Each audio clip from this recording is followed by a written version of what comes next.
Ambassador Jamil Khan Saab, the Secretary General of the Palestinian National Initiative broke down the key points of this agreement that was signed between all the different factions, which talks about the groups declaring the establishment of an interim national unity government responsible for the West Bank and Gaza. Once this war ends, it will govern an important step as it blocks the Israeli efforts to create a collaborative structure inside Palestinian interests. The national unity government that all factions have agreed to will be composed of leaders from all the 14 Palestinian entities. Then a new Palestinian National Council will be formed, and they are all committed to the creation of a Palestinian state on the lands Israel captured in the 1967 war. How important are these points? How implementable are these points?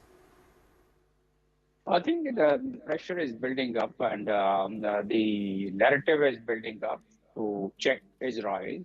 And now that a very important player has also become a mediator and facilitator in it, that is China. So that is definitely going to have its impact. Whether it's going to have its immediate impact or not, it's a different thing. I don't think it would have its immediate impact. The reason being that there have been Security Council resolutions, and there are more than 42 resolutions, in regard to the Palestine, supporting Palestine cause. There are about 42 resolutions, and condemning Israel, about 31 resolutions, two-state theory, about 13 resolutions. Jerusalem shipping and Tel Aviv, 6 resolutions.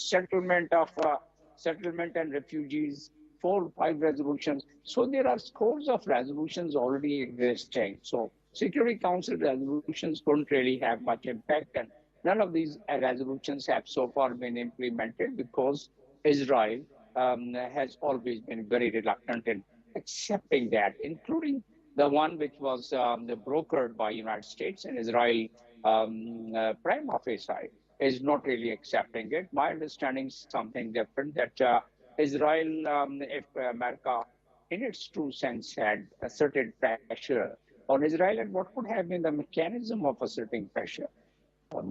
Pulling out its warships, pulling out its defense dome, aerial defense dome, pulling out its dollar support, and pulling out its moral support. Israel would have immediately come to the pressure. But that didn't happen. That happened, and it's not going to happen in the near future, it appears, even if possibly once Trump takes power in the United States. We have to really see it in a different perspective, and under the geopolitical landscape, the dynamic geopolitical landscape. We can see things escalating, and that's going to mount a pressure. Hezbollah on one side, the drones from the Hezbollah side, and aerial bombardment from Israel side in Lebanon. Hamas, despite all the efforts and military might, Hamas still is quite a potent. You shouldn't forget the Houthis, Ambassador Saab. Houthi is a very important factor. I've been in serving in Yemen, and I have seen Houthis resolve to really pursue their aims and objective. I had the personal privilege of meeting Hussein al-Houthi, who was killed in bombardment. So knowing Houthi and knowing Houthi command, it would become very hard. So this entire trio, and then of course Iran, we cannot really ignore Iran's influence in this entire area.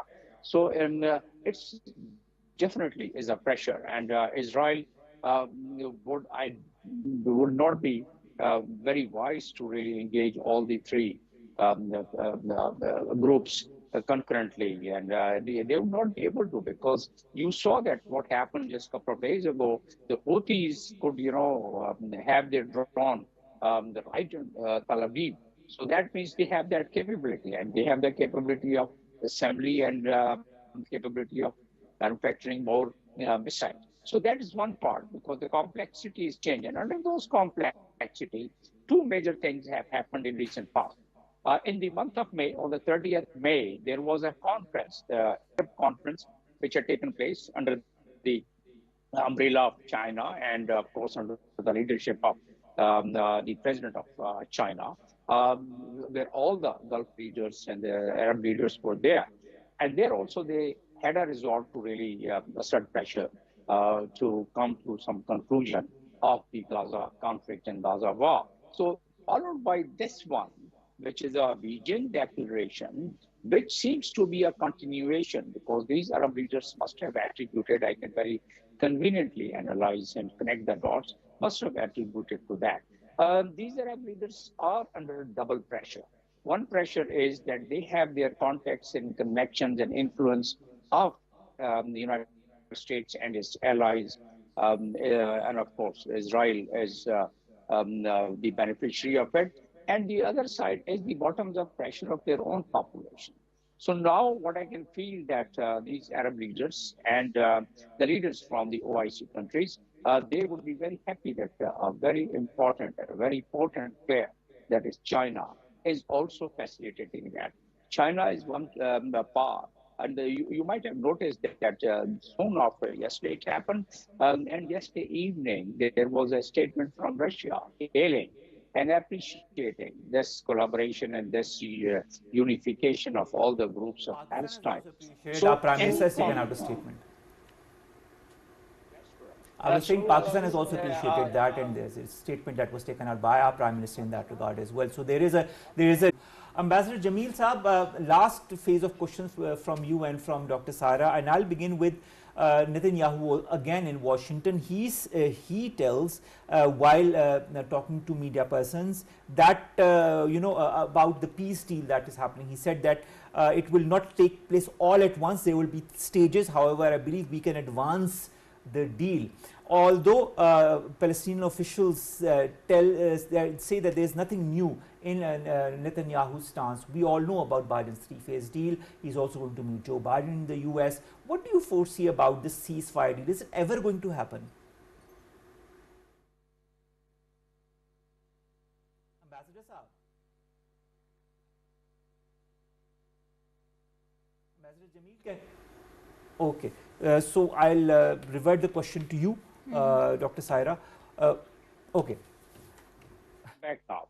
I'm back now. So basically, this time, the pressure which is being asserted from the Israeli Prime Minister, there in the Congress, as well as by meeting personally with the Trump, it appears that Netanyahu, what aim and objective he has about this three-phase ceasefire, which Biden had advanced and Biden administration had advanced, he wants that there shouldn't be any commitment with Hamas that uh, the war would not be resumed or the attack would not be resumed after the three phases are over.